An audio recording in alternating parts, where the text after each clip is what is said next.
महर्षि दयानंद के अगर गुणों को, उनकी शिक्षाओं को अपने जीवन में धारण करने का सत प्रयास करें तो हम अपने जीवन को सफल बना सकते हैं।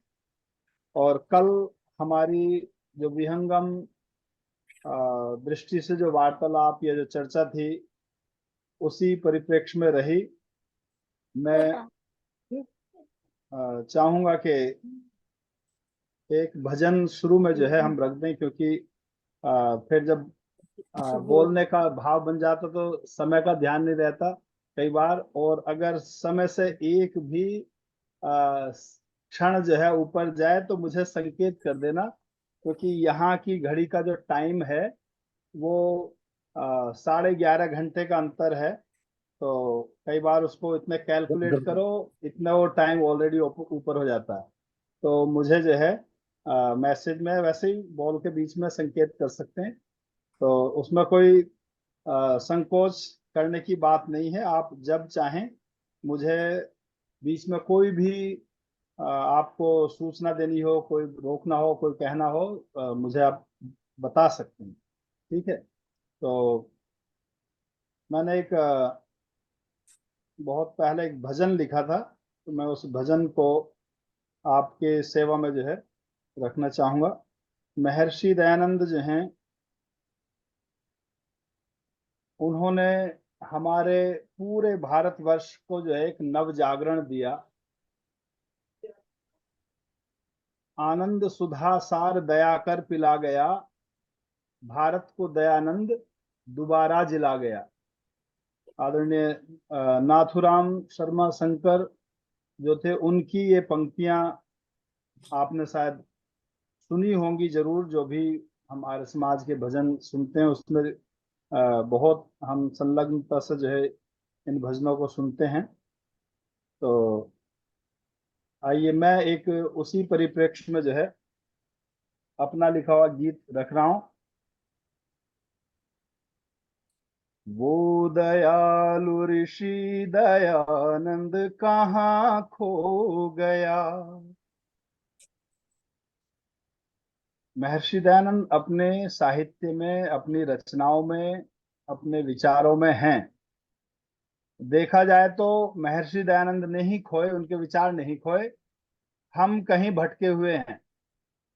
तो लेकिन भाव है, मैंने लिखा था तो उसको समझने का जो है प्रयास करके आशीर्वाद दें।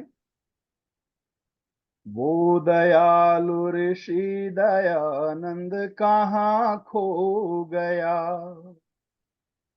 जग जगा कर, जग जगा कर खुद न जाने कहाँ सो गया। वो दयालु ऋषि दयानंद कहाँ खो गया। घिरे हुए घन घोर तम को किया मग से दूर, किया मग से दूर। छल प्रपंचों को उसी ने किया चकनाचूर, किया चकनाचूर। छल प्रपंचों को ऋषि ने किया चकनाचूर, किया चकनाचूर। मानवों को, मानवों को नव दिशा निर्देश दे गया। वो दयालु, वो दयालु ऋषि दयानंद कहाँ खो गया। लुप्त हो जाता है जब लोगों में वैदिक ज्ञान, लोगों में वैदिक ज्ञान। लगता है बढ़ने बहुत जब पाप और अज्ञान, पाप और अज्ञान। जान लो, जान लो कोई दिव्य मानव जग में हो गया, वो ऋषि, वो दयालु ऋषि दयानंद कहाँ खो गया। जग जगा कर, जग जगा कर खुद न जाने कहाँ सो गया, वो दयालु ऋषि दयानंद कहाँ खो गया। था अखिल जग का दुलारा, ज्ञान का संदीप, ज्ञान का संदीप, अपनी ज्योति से जलाए उसने लाखों दीप, ऋषि ने लाखों दीप। नव उजाला, नव उजाला ज्ञान का चहुं ओर हो गया, वो दयालु ऋषि दयानंद कहाँ खो गया, वो दयालु ऋषि दयानंद कहाँ खो गया। जग जगा कर, जग जगा कर खुद न जाने कहाँ सो गया, वो दयालु ऋषि दयानंद कहाँ खो गया। महर्षि दयानंद जो हैं, उन्होंने अपने एक छोटे से जीवन में जितना प्रकाश, जितना सुधार और जितना अदम्य काम अकेले किया है, उतना काम जो है युगों युगों में भी लोग नहीं कर पाते। बहुत ही कम समय महर्षि दयानंद को जीवन में मिल पाया। उनकी जितनी क्षमता थी, जितनी योग्यता थी और जितना वो करना चाहते थे, जितनी उनकी भावना थी, उसका मैं समझता हूं कि अगर वो शतांश भी कर देते, जो कुछ किया है वो जैसे समुद्र होता है, समुद्र में से आप एक अंजलि भर लें, उससे हो सकता आपकी प्यास मिट जाए, लेकिन उसका मतलब ये नहीं कि समुद्र बस उतना ही है जितना आपकी अंजलि में आया है।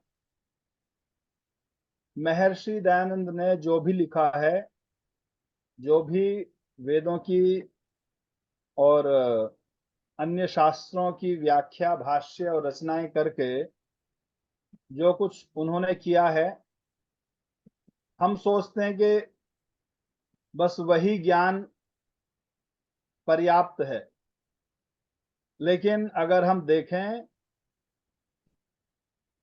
तो महर्षि दयानंद का हर क्षेत्र में, चाहे शास्त्रीय ज्ञान हो, योगिक अभ्यास हो, समाज के प्रति जागरूकता हो, महिलाओं के उद्धार के लिए उन्होंने जो नव जागरण शुरू किया, जो लोग कहते थे स्त्री शूद्रो नाधीयताम, कि स्त्रियों को और शूद्रों को वेद का पढ़ने का अधिकार नहीं है, जो लोग ऐसा कहते थे उनका मुंह तोड़ जवाब दिया।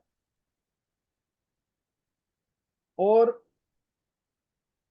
जो काम आज हम सामाजिक तौर पे या सरकारी तौर पर करते हैं, अनुदान लेकर, सरकार अनुदान देती है और कार्य वो कराती है, लोगों ने संस्थाएं खोली हुई हैं, अनुदान लेते हैं, सरकार से पैसा लेते हैं, ठीक है, और समाज सुधार का और दूसरे अच्छे अच्छे कार्य करते हैं। वो सब अच्छे कार्य महर्षि दयानंद ने विपरीत वातावरण में, जब लोग उनके प्राणों को लेने के पीछे पड़े रहे। आपको पता है कि महर्षि दयानंद को कितनी ही बार जहर दिया गया। आज के जो साधु सन्यासी हैं, उनकी सुरक्षा में आप कमांडो देखेंगे। सरकारी जो फौजी लोग हैं वो गन लेकर के, बंदूक लेकर के उनकी सुरक्षा करते हैं। और महर्षि दयानंद अपने आप में एक अकेला व्यक्तित्व, जिसके विरोध में केवल विधर्मी ही नहीं, अपने खुद के समाज के, खुद के धर्म के, समाज के लोग भी थे। बिना किसी सुरक्षा के, बिना किसी सरकारी सहायता के महर्षि दयानंद ने जो कार्य किया है, वो मैं समझता हूं कि पूरा भारतवर्ष या पूरे भारतवर्ष में हम जितने भी आर्य विचारों के पालन करने वाले हैं, उसका अगर शतांश भी हम कर लें अपने जीवन में, तो हमें जो आनंद की प्राप्ति हो सकती है, जो सुख मिल सकता है, उसको हम अनंत समझ लेंगे। लेकिन महर्षि दयानंद ने जो परिश्रम, जो त्याग और तपस्या और शास्त्रों का अवगाहन, जो अध्ययन किया है, वो अपने आप में बेजोड़ है, अप्रतिम है।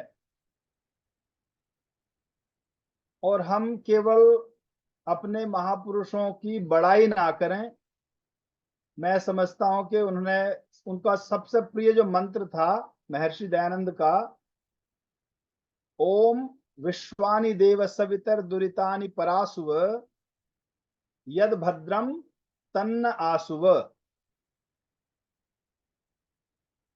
के विश्वानि देव सवितर दुरितानि परासुव, आप सभी को उसका भाव पता है। मैं केवल आपके भावों को जागृत करने का प्रयत्न कर रहा हूं। मैं किसी, मतलब एज ए वेद व्याख्याता नहीं, लेकिन जैसे याद दिलाने वाला भी जो है, कई बार हमें जो है अच्छे रास्ते पे लगा सकता है। कई बार हमें अच्छी चीजें पता भी होती हैं, लेकिन भूल जाते हैं हम। महर्षि दयानंद का सबसे प्रिय मंत्र था ये कि विश्वानि दुरितानि, जितने भी दुर्गुण हैं, दुरित हैं, देव, हे दिव्य गुणों युक्त परमात्मन, पराशुव, उन दुर्गुणों को दूर करो।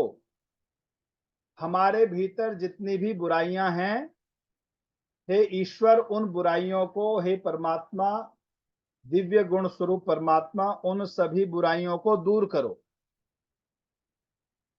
और यद भद्रम,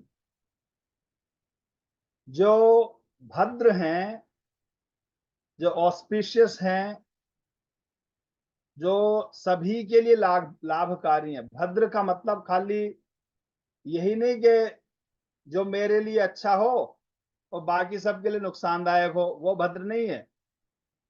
भद्र का मतलब है वो कार्य जो प्राणी मात्र के सेवा के लिए और सुधार के लिए और अच्छाई के लिए किया जाए, वो कार्य वास्तव में भद्र है। यद भद्रम तन्न आसुव, जो कुछ भी भद्र है, वो सब भद्रता, सब सद्गुण हमारे भीतर, हे परमात्मा, ग्रहण कराओ। देखने में तो, सुनने में तो हमको लगता है कि हम जो है बस प्रार्थना कर रहे हैं कि हमारी बुराई दूर कर दो और अच्छाइयां हमें दे दो। लेकिन मंत्र का पाठ हम जब हम मंत्र याद करते हैं, एक अवस्था होती है, एक उम्र होती है। जो छोटे बच्चे होते हैं गुरुकुल में, अगर आपने ध्यान दिया हो, तो बचपन में हम पूरा मंत्रों को याद करते हैं।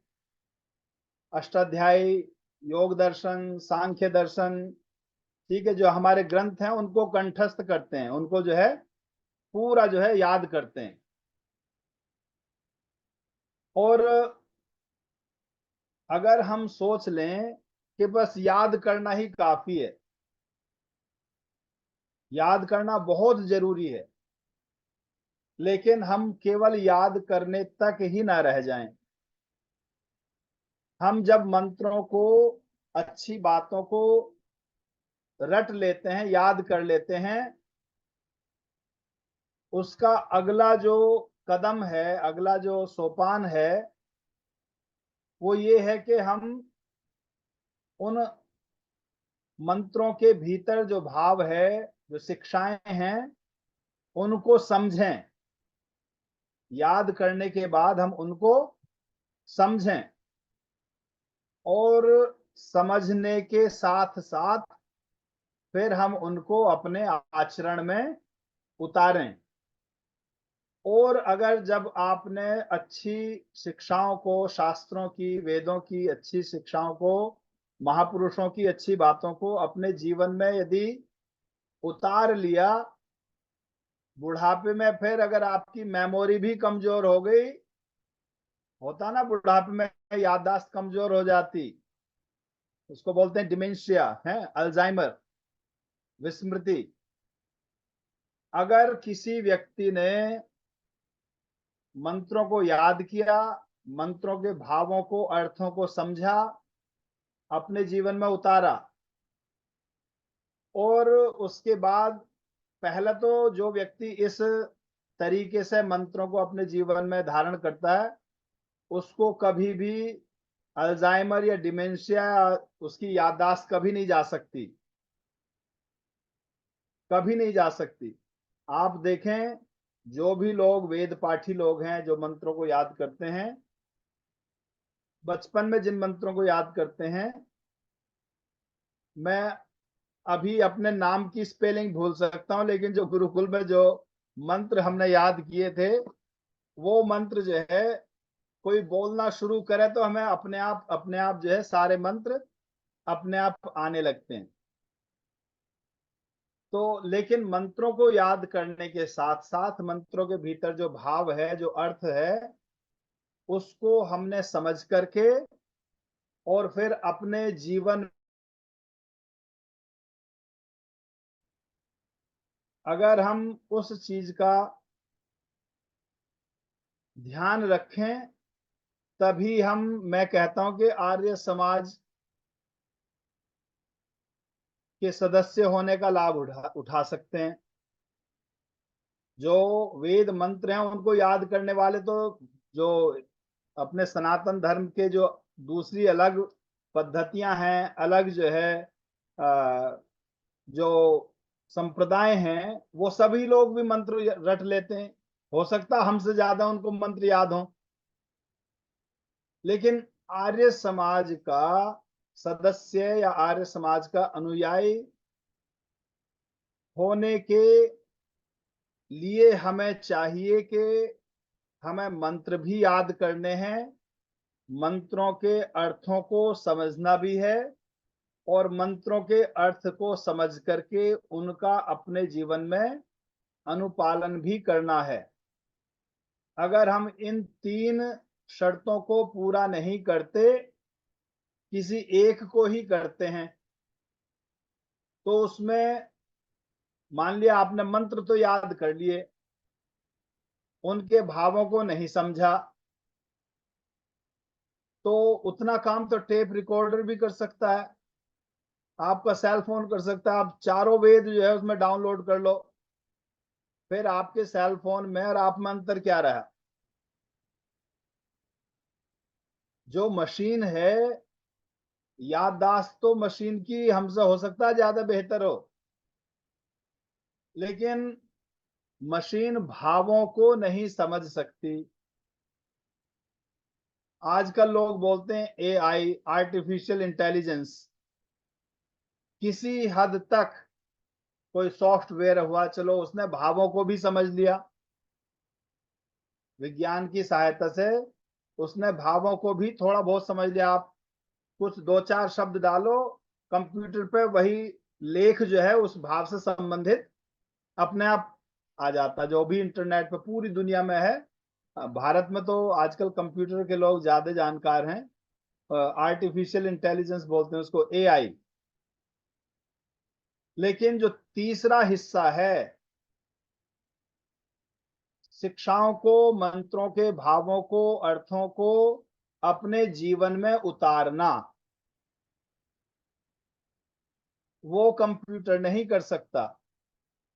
कंप्यूटर में आप मंत्रों को इकट्ठा भी कर सकते हैं, थोड़ा बहुत उनका भाव अर्थ लिख करके अपनी अपनी भाषा में, चाहे हिंदी हो, संस्कृत हो, मलयालम हो, कन्नड़ हो, सब में भाष्य वगैरह रख सकते हैं। लेकिन जब तक हम वेदों की शिक्षाओं को, अपने महापुरुषों की शिक्षाओं को अपने जीवन में, अपने अनुपालन में नहीं लाते, तब तक हमारी कीमत उतनी है जितनी कंप्यूटर की। कंप्यूटर कभी भी खराब हो सकता है, उसकी फ्लॉपी खराब हो सकती है, ठीक है। आपने देखा होगा बहुत से लोग जो है, जो मंत्रों को केवल रटते हैं, उससे अगला जो सोपान है, अगली जो कड़ी है, उस तक नहीं पहुंचते, तीसरी कड़ी तक नहीं पहुंचते। वो जो है कहीं ना कहीं अपने जीवन में भटकाव महसूस करते हैं, कुछ कमी महसूस करते हैं। और ये भारत में, हमारे समाज में एक प्रचलन हो गया कि किसी के पास गए, आर्य समाज में तो चलो इस बीमारी से हम बचे हुए हैं। किसी के पास गए, गुरु जी से मंत्र लिया, उन्होंने कुछ शब्द दे दिया, ना उसका भाव पता, ना मतलब पता। और यहाँ पे कई बार लोग कहते हैं नहीं नहीं, वेद मंत्रों को केवल आ, उन्हीं लोग में सुनाना चाहिए जिन लोगों में जो है, जो ब्राह्मण है और ये है वो है। बहुत से अलग अलग परंपराएं लोग बना रखी बिना मतलब की। वेद मंत्रों का हमें प्रचार करना चाहिए, भाषा को समझना चाहिए। अगर हम में उतनी क्षमता नहीं है कि हम वेद मंत्रों का अर्थ समझ सकें, तो जो हमारे महापुरुष हैं जिन्होंने वेदों के भाष्य किए हैं, उनको पढ़ें, उनको समझने की कोशिश करें। अपने माता पिता से, गुरुजनों से हम कोशिश करें कि कुछ ना कुछ तो सीखें। और अगर हम किसी भी, जो आपका जो भी प्रिय मंत्र हो, उस मंत्र के भाव को आप जीने लगो अपने जीवन में, तो धीरे धीरे आपके वातावरण में ऐसे लोग अपने आप आने लगते हैं जो कुछ ना कुछ नया हमको सिखाते हैं। जब तक हम उस भाव को, अर्थ को नहीं जीने की कोशिश करते, तब तक जो है मंत्र का हम अच्छे ढंग से अपने जीवन में स्मरण तो कर सकते हैं, अर्थ को पढ़ भी सकते हैं, लेकिन उससे फायदा नहीं मिलेगा। वो ऐसा ही है कि आपने बहुत अपना टीवी भी ऑन कर लिया, उसमें मिठाई भी देख ली, लेकिन मिठाई में आने वाली, टीवी में आने वाली जो मिठाई है, उससे पेट नहीं भरता। उसके लिए उसको अपने भीतर हमें ग्रहण करना पड़ता है। हम जो है, महर्षि दयानंद, एक दफे किसी ने पूछा था कि स्वामी जी, आपकी शादी हुई है? मजाक में महर्षि दयानंद से किसी ने पूछा कि आपकी शादी हुई है? उन्होंने कहा हाँ हुई है, मेरे एक नहीं दो हुई हैं। उन्होंने कैसे? कि एक मैं आनंद हूं, और एक मेरी पत्नी का नाम दया है, और दूसरी का नाम सरस्वती है। अगर उन्होंने समझाने के, व्यंग के या मजाक में कहा। मैं कहीं पढ़ रहा था, मैं ये नहीं कह रहा कि महर्षि दयानंद ने शादी की, मैं उन्होंने जो उदाहरण दिया समझाने का तरीका दूसरे के स्तर पर आकर के, उन्होंने कहा कि मेरा नाम दयानंद सरस्वती है, मेरे नाम के साथ में पहले दया है, बीच में आनंद है, और बाद में जो है सरस्वती है। आप देखें कि महर्षि दयानंद ने अपने सारे जीवन में सभी के प्रति दया भाव रखा, तभी तो उन्होंने गो करुणा निधि लिखी। गायों के लिए, पशुओं के लिए हम दया भाव रखें, करुणा भाव रखें। उन्होंने इसीलिए गो करुणा निधि पुस्तक, छोटी सी पुस्तक लिखी। और उन्होंने दूसरा कहा कि मेरा दूसरा जो है वो सरस्वती जुड़ी हुई है मेरे साथ में। जो ज्ञान है, जो वेदों का, शास्त्रों का जितना ज्ञान महर्षि दयानंद के साथ था, वही सरस्वती रूप है। और जिस व्यक्ति के साथ दया और सरस्वती जुड़ जाए, वही व्यक्ति आनंदित रह सकता है, वही आनंद को पा सकता है। हम केवल अगर महर्षि दयानंद के नाम को ही, उसके भाव को, अर्थ को ही समझ लें, तो मैं समझता हूं कि हमारा कल्याण हो सकता है। अगर हम अपने जीवन में दूसरों के प्रति दया और करुणा भाव रखें,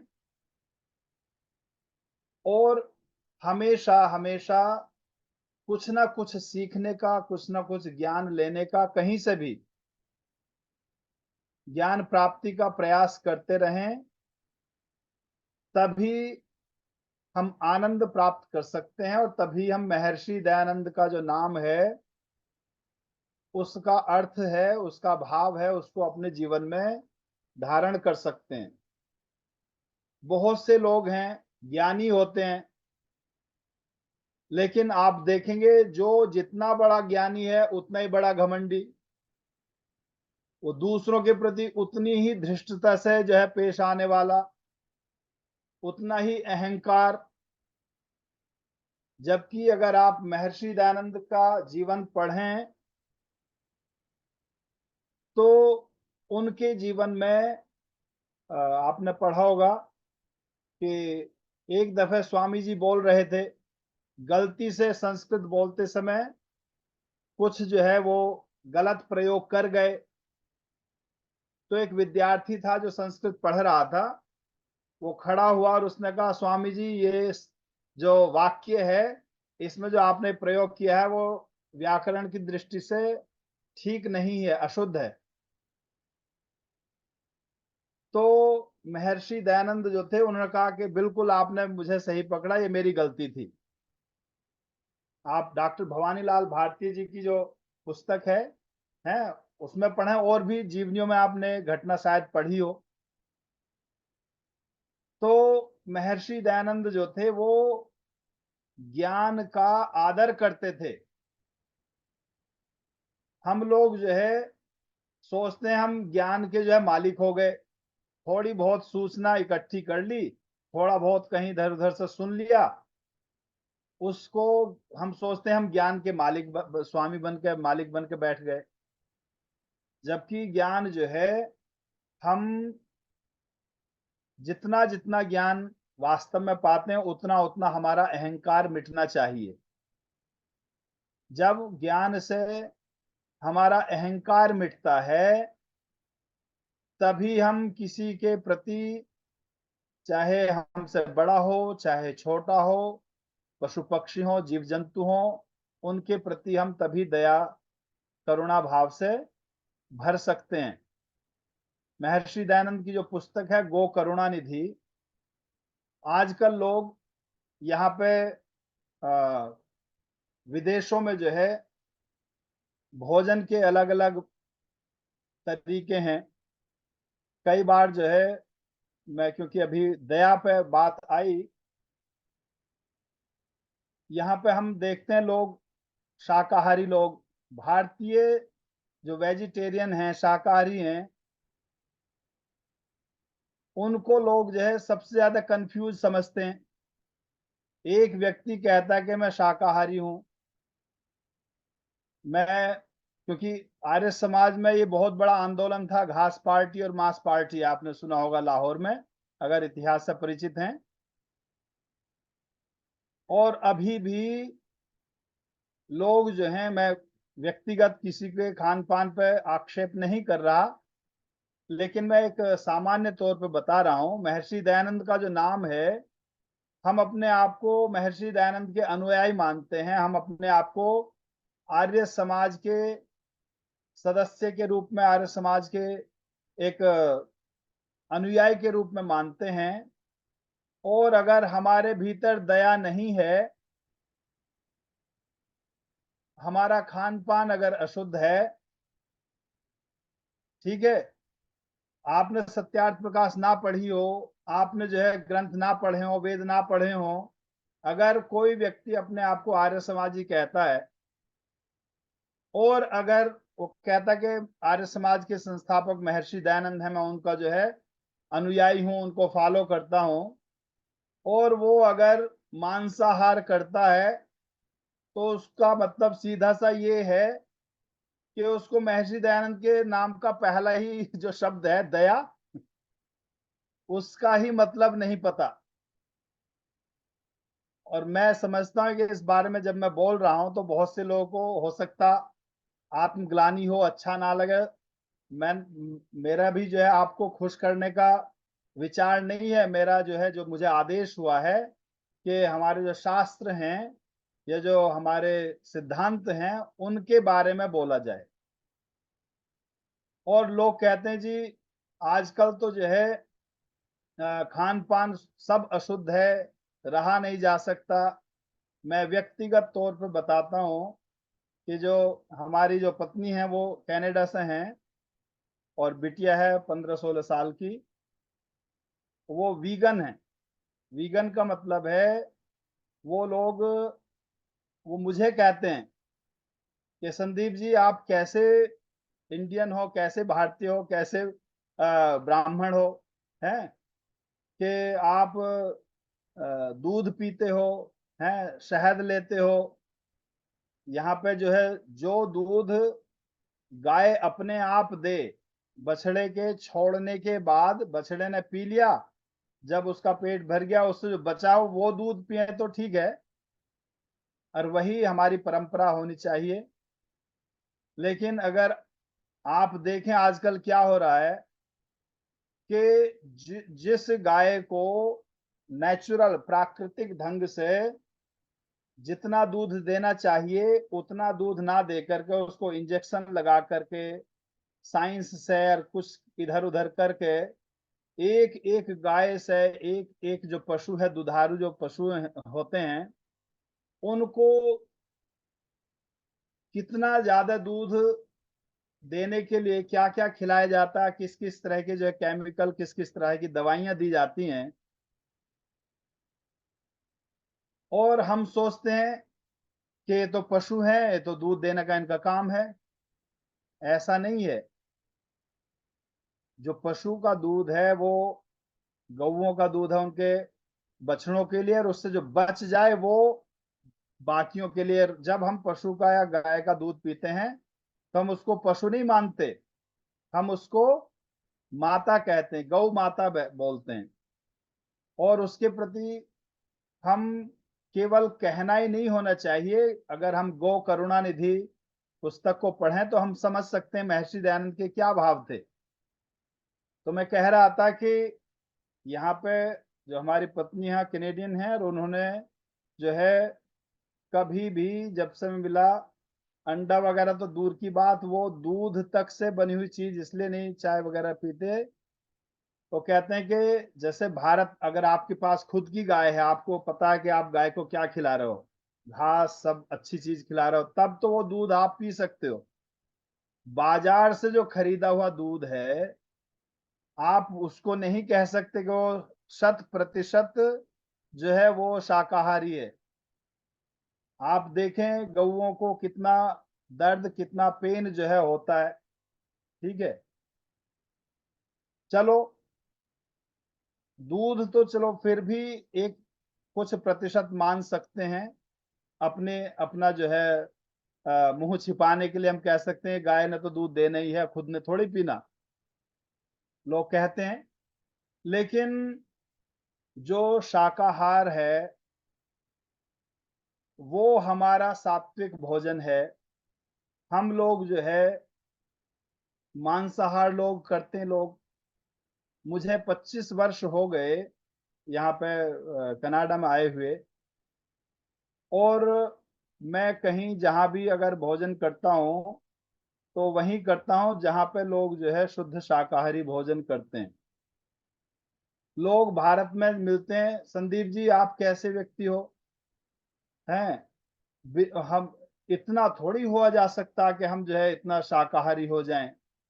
खान पान की शुद्धता इतनी, तो ये तो कलयुग है, ये कठिन है। मगर कलयुग है तो कलयुग में, सतयुग में आदमी भोजन कान से करता था, तो कलयुग में अब मुंह से करना पड़ रहा। ये सब बहानेबाजी है। कली शयानो जेते, जब हम सोते हैं तो कलयुग है, जब हम जो है जागृत होते हैं तो जो है द्वापर युग है, जब हम जाग करके उठ के बैठ जाते हैं तो त्रेता है, और जब हम अच्छे कार्य को खुद प्रैक्टिकली करने लगते हैं तो वो सतयुग है।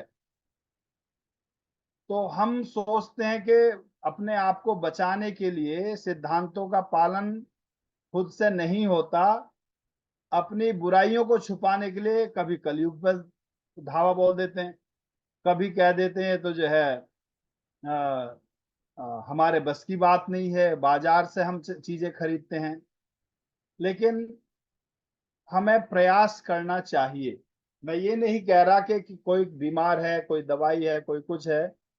मैं अंधविश्वास किसी के प्रति नहीं रखता, लेकिन मेरा कहने का भाव ये है, हम महर्षि दयानंद का जो नाम है दया, महर्षि दयानंद के नाम में 3 शब्द हैं, दया, आनंद और सरस्वती। अगर हम आर्य समाज की सदस्यता ले रहे हैं, दान भी दे रहे हैं, चंदा भी दे रहे हैं, सब कुछ कर रहे हैं, जो कर रहे हैं सब अच्छे काम कर रहे हैं, लेकिन अगर हमारे भीतर दया नहीं है, हमें वेद मंत्र भी याद हैं, ठीक है, हवन भी आता है, लेकिन दया नहीं है, तो हमने अभी तक, इसका मतलब यह है कि महर्षि दयानंद को समझा नहीं। और हम दया तो करें, दया करके हमें जो है कोई दबाव नहीं होना चाहिए। लोग दया भी करते हैं तो दबाव में करते हैं। आप देखें मंदिरों में लोग जाते हैं, पड़ोसी ने जो है किसी ने 50 रुपए मंदिर में जो है दान दिए, तो उसको दिखाने के लिए उसके दबाव में आकर हम जो है 75 देते हैं, 100 देते हैं। वो नहीं, जो भाव है, प्रेम है, श्रद्धा है, उससे हमें अपने सिद्धांतों का पालन करना चाहिए, ये मैं समझता हूं। तो महर्षि दयानंद के जो दया शब्द है, और सरस्वती का मतलब ज्ञान, सरस्वती का मतलब सरह, जो हमेशा जो है अग्रसारित रहे, जो हमेशा चेतन रहे। सरस्वती का मतलब है जिसमें जो है संसरण क्षमता हो, जिसमें चलने फिरने की ताकत हो, जिसमें एक स्थान से दूसरे स्थान पर जाने की ताकत हो, उसको हम जो है सरह शब्द है संस्कृत में, उसी से जो है अनुसरण, प्रसरण, ये सब सब शब्द बने हैं। उसका मतलब है विस्तार, चलना फिरना। हम अपने सिद्धांतों पर चलें, ये ना हो कि रट भी लिया, सुन भी लिया, पता भी है कि इस ऋग्वेद के इस मंत्र का, इस अध्याय का ये मंत्र है, लेकिन उस पर खुद चले नहीं। तो सरस्वती का मतलब ही है वो ज्ञान जो अनुभव गम्य है, जो नॉलेज है, ज्ञान है, आप उसको तीन तरह का मान सकते हैं। हर व्यक्ति के अलग अलग ढंग हैं। मैं ज्ञान को तीन तरह का मानता हूं आसानी से समझने के लिए। एक है जो भर्तृहरि महाराज ने कहा था, दिक्कालाद्यनवच्छिन्नानंत चिन्मात्र मूर्तये स्वानुभूत्ये कमानाय नमः शांताय तेजसे। स्वानुभूति, जो हम अनुभूति करते हैं। हमने शायद परसों बताया था कि अगर हमें कोई सुई चुभोता है तो हमें अनुभूति होती कि ये दर्दनाक है। तो फिर अगर सुई हम खुद चुभोते हैं, कोई हमको चुभोता है और हमें दर्द होता है, दर्द की अनुभूति होती है, तो हमारे दिमाग में तुरंत बटन जो है स्विच ऑन होना चाहिए कि भाई इसका मतलब हम किसी दूसरे को उस तरह से सुई ना चुभोएं। तो जो ज्ञान है अनुभव गम्य ज्ञान है, नॉलेज है, जिसको हम जीवन में अपनाते हैं, वो एक तो ज्ञान वो है। एक दूसरा ज्ञान है जो सूचनाओं के आधार पर होता है। आप सभी तरह के ज्ञान को अपने अनुभव में नहीं ला सकते। आजकल के जो यंग जनरेशन है, जो नए लोग हैं, वो क्या कहते हैं कि जी हम सुनते सुनाते नहीं, किताबों पर विश्वास नहीं करते, हम तो उस पर विश्वास करते हैं जिसको हम अपने जीवन में अनुभव कर लेते हैं। मैंने कहा ऐसा तो मृत्यु का अनुभव कैसे होगा? मर गए तो फिर मृत्यु का अनुभव थोड़ी होगा। मृत्युंजय हम मंत्र बोलते हैं और मृत्युंजय मानते हैं कि अपने मृत्यु पे जय प्राप्त करनी है, ठीक है, तो उसके लिए मरना थोड़ी है।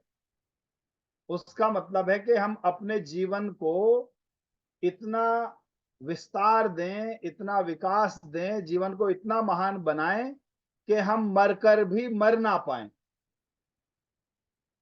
महर्षि दयानंद को हम और उन सभी महापुरुषों को हम अमर कहते हैं। तो अमर कहने का मतलब ये थोड़ी कि वो शरीर से अभी भी जीवित हैं, लेकिन वो फिर भी जीवित हैं, उनकी शिक्षाएं, उनके आचरण फिर भी जीवित हैं। तो एक तो ज्ञान होता अनुभव गम्य। सभी चीजों का अनुभव नहीं लेना चाहिए। मेरे ख्याल से पता नहीं, शायद स्वामी दर्शनानंद थे या कहीं, और वो शास्त्रार्थ कर रहे थे।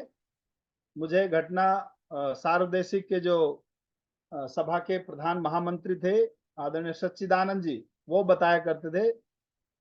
वो कहते थे कि हर ज्ञान को जो है आप अनुभव में नहीं ले सकते। अब जहर है, आप कहने लोगे जहर है या नहीं है, मैं तो तभी विश्वास करूंगा जब पहले पी लूंगा। तो वो तो मूर्खता है। अब पी करके मर गए तो फिर उसका ज्ञान हुआ भी तो उसका किसको लाभ हुआ? आपने कथा सुनी होगी जगदीश चंद्र बसु जी की, जिनके नाम पर बोज स्पीकर्स है ना आजकल। कलकत्ता के थे वो, और बहुत बड़े वैज्ञानिक थे।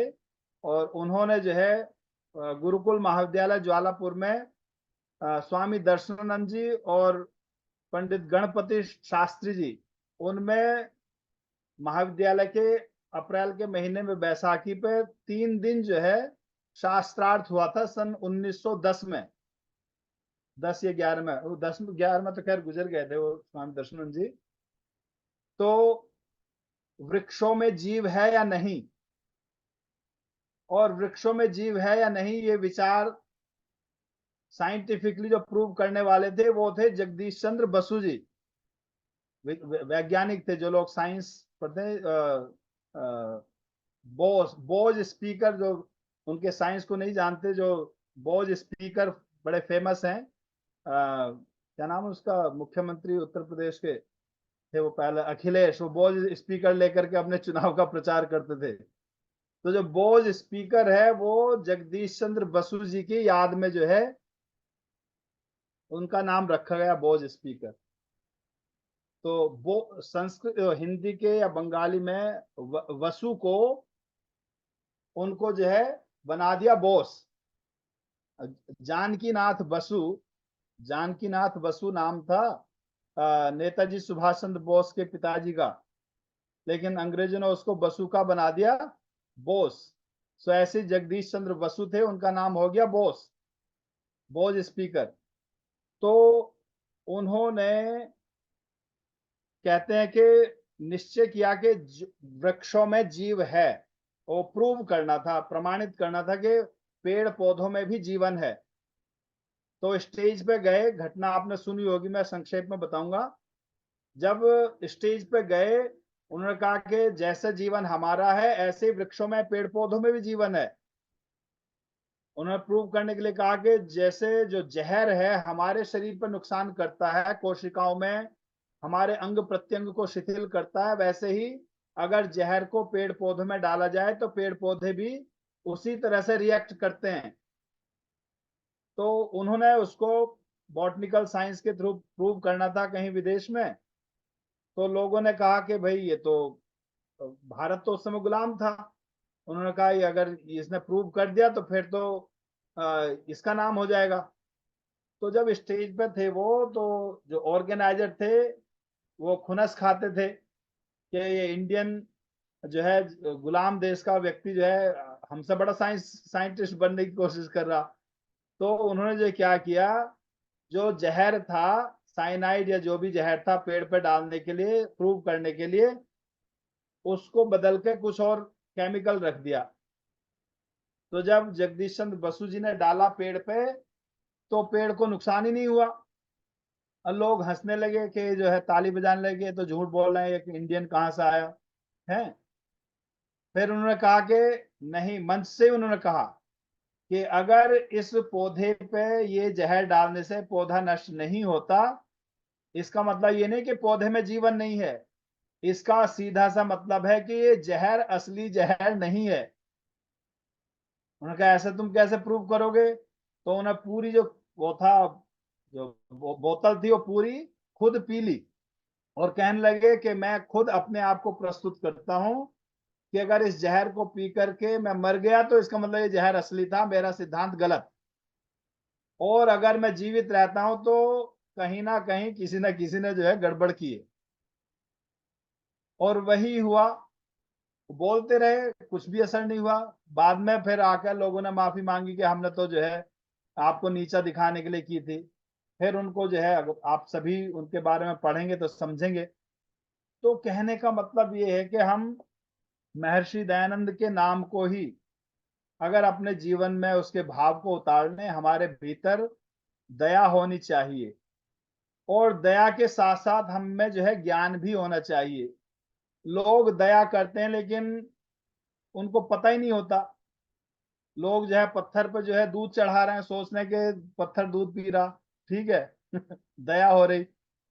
महर्षि दयानंद ने ऐसी दया नहीं की, ठीक है। उन्होंने जो है समझा, हमें समझना चाहिए पदार्थ का, व्यक्ति का स्वभाव समझ करके उसके अनुरूप उस पर दया करनी चाहिए। एक बिच्छू है, वो पानी में डूब रहा है, या वो कोई जहरीला कोई पशु पक्षी है, वो मर रहा है, उसको आप बचाना चाहते हैं। तो अब दया के मामले में आप वैसे हाथ डाल दो उसको बचाने के लिए, क्या होगा? कहानी लोग कहते ना कि एक बिच्छू बार बार पानी में गिर रहा था, और उसको जो है सन्यासी जो थे, साधु, वो बचाते थे, वो बार बार काटता था। तो किसी ने कहा कि आप बार बार इसको निकालते हो, फिर ये गिर जाता, जैसे ही काटता उसके दर से फिर छूट जाता आपसे, फिर आप बचाते हो। तो वो साधु थे, उन्होंने कहा कि भाई मैं, जब ये बिच्छू अपना काटने का स्वभाव नहीं छोड़ता तो मैं क्यों छोड़ूं? मैं इसलिए, मेरा स्वभाव है बचाऊं इसको। ये कहानी असल में अधूरी है। क्यों अधूरी है? महर्षि दयानंद के सिद्धांत पढ़ करके हम पाएंगे बिच्छू को बचाओ, लेकिन ऐसा ना होने दो कि जो बचाने वाला बिच्छू है वही आपको काट ले। कहानी का साधु तो बच सकता है, लेकिन आप अगर एक बार भी असलियत में किसी बिच्छू को बचाओगे नंगे हाथ, बिना प्रोटेक्शन के, बिना सेफ्टी के, तो हो सके बिच्छू से पहले आप ही निकल लो। महर्षि दयानंद का जो नाम है, दया करो, लेकिन दया के साथ साथ में आप में सरस्वती का गुण होना चाहिए। और वो सरस्वती का गुण हमें शास्त्रों के, वेदों के अध्ययन से ही आ सकता है। इसलिए हमको चाहिए कि हम अपने ग्रंथों को पढ़ें, अपने वेदों को पढ़ें। जब हम दया और सरस्वती दोनों को लेकर के चलते हैं, तभी आपको आनंद आ सकता है। बड़े बड़े घर खरीदने से, गाड़ियां खरीदने से आपको आनंद नहीं मिलेगा। अगर संसार में आपको आनंद की प्राप्ति करनी है, तो आप जागरूक होकर के, बुद्धिमान बन करके, बुद्धिमती बन करके, तब आप किसी पे दया करो। वैसे ही सब चल रहे हैं एक रास्ते पे, आप भी चल दिए भेड़ चाल, उससे कोई लाभ नहीं होना। उससे जो है अंधानुकरण बढ़ता है, उससे जो है संसार में मूर्खता बढ़ती है। हमको चाहिए कि हम महर्षि दयानंद को समझें, लेकिन हम लकीर के फकीर ना बने। महर्षि दयानंद ने जो है कभी भी किसी को अंधविश्वास में, किसी भी तरह के अंधविश्वास में नहीं फंसाया। उनके जीवन की घटना है, जब पहले आए तो रुद्राक्ष की माला पहनते थे, तिलक लगाते थे। फिर उन्होंने और पढ़ा और किया, उन्होंने फिर उसका भी परित्याग कर दिया। ठीक है, उन्होंने कहा ये भी जो है, इससे कोई आध्यात्मिक उन्नति नहीं है। तो कहने का अभिप्राय ये है कि जब हमारे जो गुरु हैं महर्षि दयानंद, वो बिना जागरूक हुए किसी के पीछे आंख मीच करके चलने के लिए नहीं कहते, तो हम आंख मीच के किसी का अंधानुकरण क्यों करें। तो हमको चाहिए कि अगर जीवन में आनंद आपको चाहिए, अगर जीवन में सुख चाहिए, अगर जीवन में आपको सफलता चाहिए, तो आपको महर्षि दयानंद का जो नाम है, उसी की व्याख्या अपने जीवन में उतार लो। दया करो, लेकिन मूर्ख होकर के दया नहीं करो। जागरूक होकर के, विद्वान होकर के दया करो। और उसके लिए हमें वेदों को पढ़ना होगा, उपनिषदों को पढ़ना होगा, सांख्य, योग, न्याय, वैशेषिक, मीमांसा, वेदांत आदि जो शास्त्र हैं हमारे, उनको पढ़ना होगा। व्याकरण, छंद, निरुक्त, ज्योतिष, जो वैदिक परंपराएं हैं, उनको हमें पढ़ना होगा। लोग जो है ज्योतिष के नाम पे जो है अंधानुकरण करते हैं। ठीक है, ज्योतिष का मतलब है हमें गणित आना चाहिए, हमें जो है जो वेदांग है उसको पढ़ना चाहिए। ठीक है, तो यज्ञ को समझें, हम योग को समझें, शास्त्रों को समझें, अपने महापुरुषों को समझें। तो अनुभव गम्य ज्ञान और एक सूचना, दूसरा ज्ञान क्या होता, एक्सपीरियंस, अनुभव, अनुभूत ज्ञान। और दूसरा होता सूचनात्मक ज्ञान। किसी ने सूचना दी आपको कि इस दूध को मत पियो, इसमें जहर है। आप कहो नहीं, मुझे तो तुम्हारी बात पे विश्वास नहीं है, मैंने तो प्रैक्टिकल करके देखना, इसमें है भी है, तुम झूठ बोल रहे हो। और आपने वो दूध पी लिया, तो क्या होगा? अगर उसमें वास्तव में जहर है, तो फिर आप उस ज्ञान को जो है अनुभव में लाने के लायक बचोगे ही नहीं। जब हम सूचनाओं को और अनुभव को मिलाते हैं, सूचनाओं के नाम पे है आप्तोपदेशः शब्द। वैदिक भाषा में अगर हम सूचना कह सकते हैं, जो आप्त पुरुषों के जो शब्द हैं, वो सूचनाएं हैं। सूचना, आप्त का मतलब है ऑथराइज पर्सन, जिस व्यक्ति का अपने विषय पर अधिकार है, वही व्यक्ति आपको अपने विषय के संबंध में जिस बात को कहे। एक डॉक्टर अगर आपको कहता है कि भैया आपके चेहरे से, देख रेख से लगता है कि आपको ब्लड प्रेशर हाई है, डायबिटीज है, तो उस डॉक्टर पर विश्वास कर सकते हैं आप। और अगर कोई रिक्शा चलाने वाला कहे, ठीक है, जिसका मेडिकल साइंस से कोई मतलब नहीं है, कि भाई आपको जो है डायबिटीज है या आपको बुखार है, या आपको कोई बीमारी है तो उस पर विश्वास नहीं होगा। लेकिन हाँ, रिक्शा वाला कहे कि अगर आपको स्टेशन जाना तो इस गली से जाओ, तो वहां पे आपको डॉक्टर की बात ना मान करके रिक्शा चालक की बात माननी चाहिए। क्यों? क्योंकि रास्तों के मामले में वो आप्त है, उसको रास्तों का, शहर की गलियों का उसको रिक्शा चालक को ज्यादा पता होगा। तो जो व्यक्ति अपने विषय का जानकार होता है उस व्यक्ति को हम आप्त कहते हैं। जी जितने आचार्य। भी हमारे ऋषि मुनि हैं वो आप्त पुरुष थे। मैं ज्यादा समय नहीं लूंगा, मेरे ख्याल से समय शायद संकेत मुझे कहीं से आवाज सी आई थी। जी ठीक है, लेकिन हमें चाहिए कि हम जो है समझें अपने शास्त्रों को। मैंने आज जानबूझ करके बहुत ज्यादा नहीं किया। मैं एक भजन आपको छोटा सा रखूंगा जिससे आपको जो है आप अपने साथ कुछ कुछ ले जा सकें। इस माया में फंस कर क्यों ईश्वर को भुलाते हो, ईश्वर को भुलाते हो, अनमोल रतन जीवन, अनमोल रतन जीवन, क्यों व्यर्थ गवाते हो, क्यों व्यर्थ गवाते हो, इस माया में फंस कर क्यों। हर एक को नहीं मिलता मानव का चोला जग में, हर एक को नहीं मिलता मानव का चोला जग में। यह जिसने दिया तुमको क्यों उसको भुलाते हो, इस माया में फंस कर क्यों।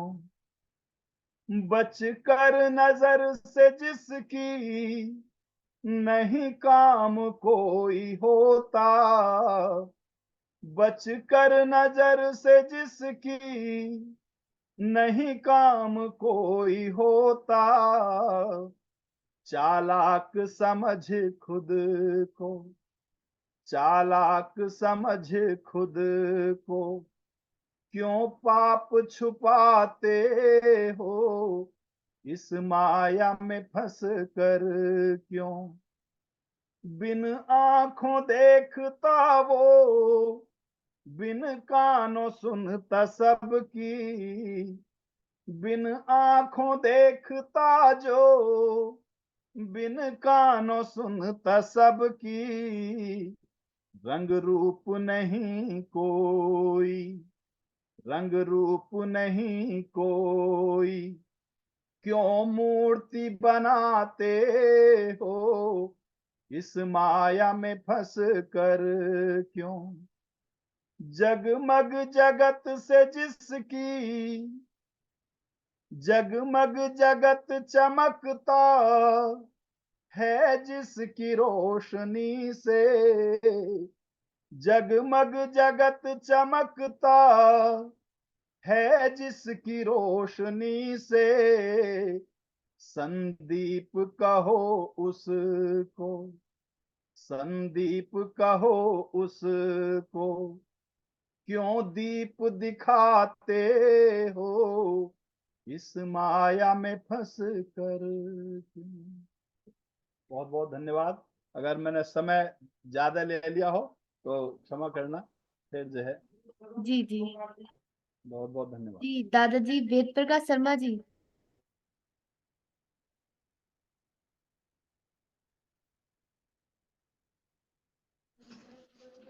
बड़ा सौभाग्य का विषय है कि पिछले 3 दिनों से हमारे आचार्य संदीप त्यागी जी हम लोगों के बीच में अपने प्रवचन के द्वारा हम लोगों को काफी लाभान्वित किया। इसके लिए उन्हें कोटि प्रणाम, साधुवाद और धन्यवाद। क्योंकि समय ज्यादा हो चुका है तो शांति पाठ करते हैं, जैसा अगर आपकी अनुमति हो। मैं केवल एक शब्द कहना चाहूंगा। हमारे हमारे गुरुकुल के स्नातक डॉक्टर यतीन्द्र कुमार जी मुझे दिखाई दे रहे हैं यहाँ पे। वो हमारे बड़े भाई हैं, स्नातक हैं, मुझे पता नहीं था यहाँ पे हैं। वो बहुत अच्छे वक्ता हैं, बहुत अच्छे जो है विद्वान व्यक्तित्व है उनका।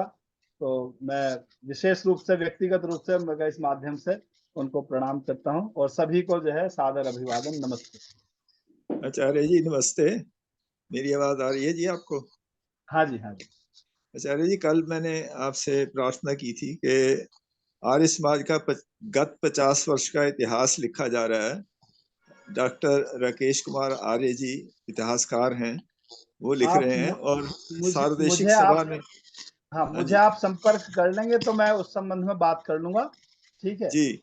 मेरा नंबर अगर आपके पास हो तो मेरे पास नहीं ठीक है, मैंने अपना नंबर यहाँ मैसेज में लिखा है, फिर भी आप लिखना चाहें तो लिख लें, क्योंकि आपका थोड़ा नंबर लंबा होगा। आप मुझे जरा सा एक मिस कॉल दे देंगे तो मैं आपको कांटेक्ट कर लूंगा। ठीक है, मैं फोटो खींच लिया मैंने, आप चिंता मत करो। कौन सा फोटो खींच लिया, आगे नंबर आपका मेरे पास। आगे जी नंबर हाँ जी, 9811122320। हाँ जी, हाँ जी। ठीक है, धन्यवाद। तो हम संपर्क कर लेंगे आपसे। और बिल्कुल ठीक है जी। मैं अदिति जी का मैं आभार व्यक्त करना चाहूंगा। बड़े ही सुंदर ढंग से जो है उन्होंने अपने पिताजी की अनुपस्थिति में, मैं समझता हूं कि अपने पिताजी से भी बढ़िया जो है कार्यक्रम शायद मैं उनको कहना चाहूंगा कि उन्होंने बहुत अच्छा चलाया और बहुत सुव्यवस्थित रखा। और मैं अगर ये कह रहा हूं कि उन्होंने अपने पिताजी से अच्छा चलाया तो उनके पिताजी खुश ही होंगे, मुझे ये भी निश्चित पता है कि उन्होंने बहुत अच्छी शिक्षाएं उनको दी हैं। तो सबका धन्यवाद, नमस्ते। बहुत बहुत धन्यवाद जी। गीत बहुत अच्छे लिखते हैं आप, और बहुत सुरीली आवाज भी है आपकी। धन्यवाद जी, आशीर्वाद है सब आप लोगों का, सभी का। बहुत बहुत अच्छे, शुभकामनाएं। धन्यवाद। मेरे ख्याल से हमारे शांति पाठ को शांति पृथिवी शांतिरापः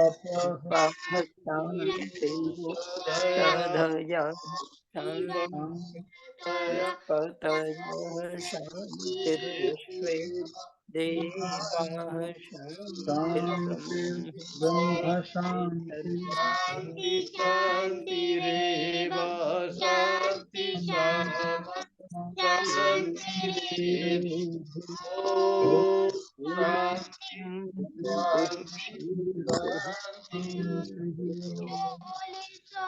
सत्य सनातन वैदिक धर्म की जय। आनंद की जय। श्री दयानंद की जय। पुरुषोत्तम श्री रामचंद्र की जय। सर श्री कृष्णचंद्र की जय। शेख राम की जय। स्वामी श्रद्धानंद की जय। आनंद की जय। हंसराज की जय। भारत माता की जय। गौ माता की रक्षा हो, पालन हो, आर्य समाज अमर रहे, वेद की ज्योति जलती रहे, ओम का झंडा ऊंचा रहे, के महाकुंभ और भारत को समझो अभियान की जय। संतो विश्व मार्यम ध्वनि